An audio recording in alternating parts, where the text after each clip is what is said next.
Hey everyone, Sarah here, and I thought it would be fun to wrap up our Get Creative blog series with just some thoughts from myself about my own creativity and how I've been getting creative these days. And at the end, I'll share some peeks of some of my art. I don't share it a whole lot unless I'm trying to sell it, and then I put it up on Facebook, but you're going to see some things that I really haven't shared publicly before, but I really want to do this to encourage you to get out of your comfort zone and sharing your own creativity.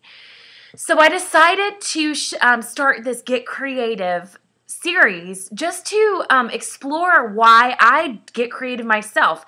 By the nature of what I do being an author, I find myself being creative with my words.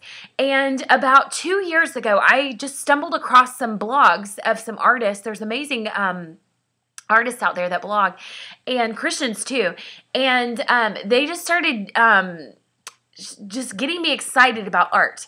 And I've been taking online art classes, and if you're interested, let me know and I'll send you some information. But I've been taking online art classes that I can do at my home and do it on my own time. But really the purpose behind it originally was because I felt like it was a cool outlet.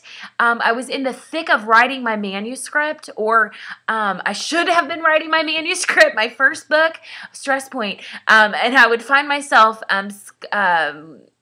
procrastinating by doing art. But what I found was that art was a cool outlet for my stress, and I was hoping that by really expanding that creative muscle in my brain, it would also help the creative muscle while I write. So, and I think it really did help. So I look at my art and just playing around with paint and my watercolor and sketching as a way just to kind of escape from the pressure of being an author, escape from the pressure of selling books and coming up with new material. Although I love it, don't get me wrong, I put a lot of pressure on myself.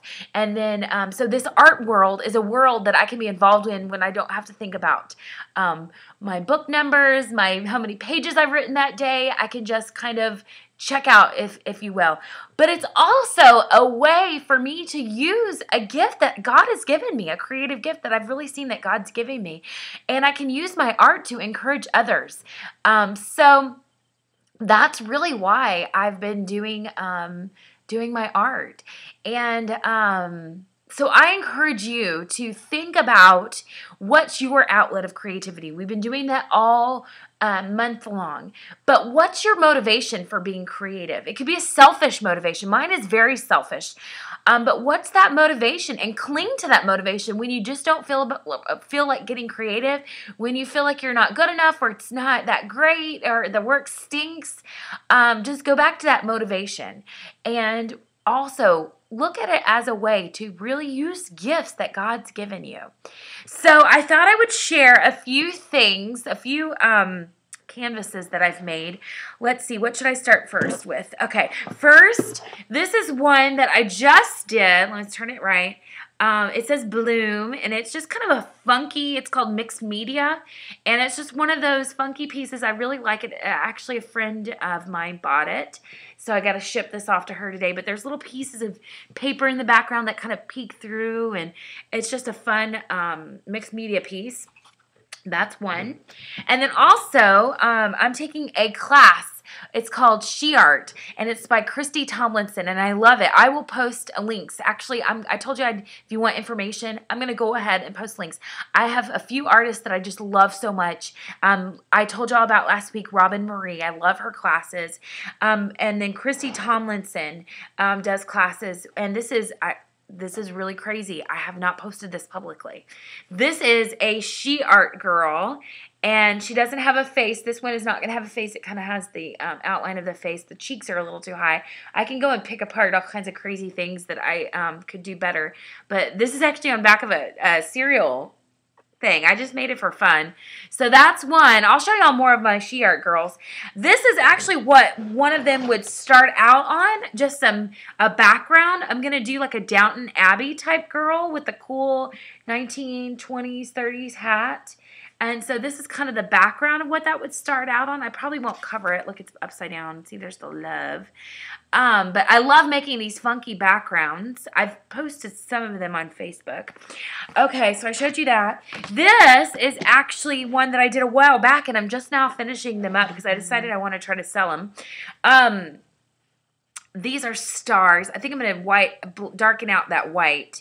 But these are stars, and it's a set of 3. And what I did was I just doodled with paint on the background, and then I blacked out, or not blacked out, I cut out, basically painted over in the size of these funky stars. Here's another one that'll go with it. And then here's one more.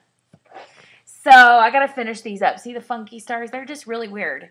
But they're kind of cute all together. So that's one. That's another project. And then, let's see. Oh, I love watercolor and doing funky things with watercolor. Oh, here's a watercolor doodle. I just sat there and doodled around. I think it's upside down. See? That's another artist that I love to do. Here's one I did with my poinsettias. It's kind of bad. I don't like that one that much. Let me see. Is there any more? Oh, this is pretty. These are some flowers.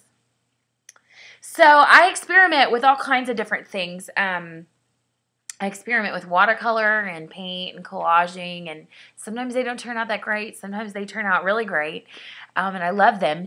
But anyway, I just wanted to go ahead and share some of my own personal stuff that I don't normally share, just to encourage you to get out of your comfort zone and share your creativity with others too. So I hope you have a great day wherever you are, and we'll see you soon. Bye.